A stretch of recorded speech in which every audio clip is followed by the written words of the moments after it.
On December 23, 2001, a memorable event took place at the end of the Broadway performance of The Music Man, starring Hugh Jackman and Sutton Foster. Jackman interrupted the final curtain call to praise actress Kathy Voico, who was Foster's understudy for the lead female character Marion Peru. Voico learned at noon that day that she would be replacing Foster, who had tested positive for COVID. During Jackman's impromptu speech, he honored all of the understudies and the swings working in the production. An understudy is a performer cast in the ensemble of a musical or a minor role in a play who is responsible for covering a lead or a supporting role. A swing is an off-stage performer responsible for covering any number of ensemble roles, sometimes as many as 12 or more.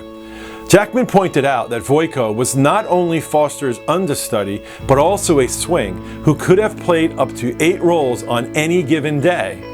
In an interview later with Voico, she commented that being a swing is like studying for a test you may never have to take. Jackman was humbled at the dedication of these performers and said this: "They are the backbone of our industry." The pandemic had created unprecedented times for the Broadway stage, and the role of swings and understudies proved to be more important than ever before. When it comes to the Broadway theater, very few actors' names are displayed on the marquee. These are the leading roles, belonging to those whose talent, hard work, and good looks have earned them this privilege.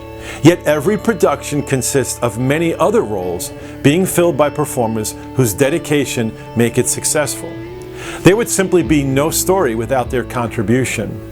Jackman, being ever the gentleman, made sure on this night that they would not go unnoticed. This event illustrates to me the significance of every role in the story of God. We are all created by God with certain gifts, talents, and abilities. These attributes enable and empower us to contribute to the story that God is writing. We become participants in the restoration of all things. And our objective should never be to stand out among everyone else. In fact, Jesus discouraged this type of ambition.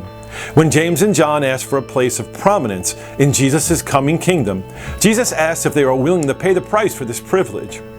Even though they responded in the affirmative, Jesus said that such thing God alone determines. Instead, we should do our best with what we've been given. This reminds me of the parable of the talents in Matthew chapter 25.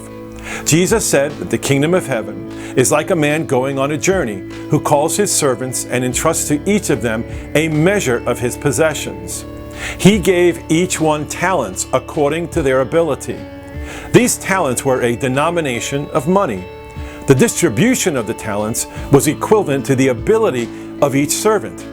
So therefore, the expectation of the master was based only on what each of his servants did with what they were given. And what they were given was according to their ability.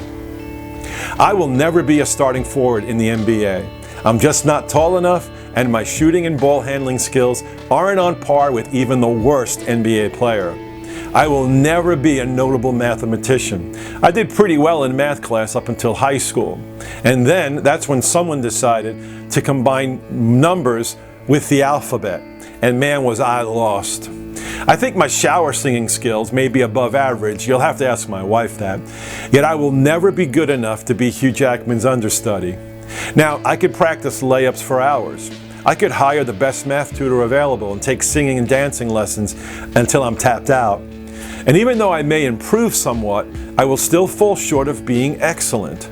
I simply haven't been gifted in any of these areas. But what I can do is to be faithful with what I've been given. In the last few years, I've become more aware of my gifting and what I believe God is calling me to do with what I've been given.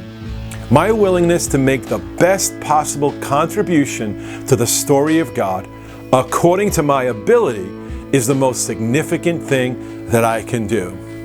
And the same is true for you. Maybe you think the role you've been chosen to play is insignificant. Perhaps your expectations concerning the importance of your contribution aren't being realized. Just remember the understudies and the swings. The show would not go on without their participation. And the role they play is meaningful, it is necessary, and it is worthy of mention.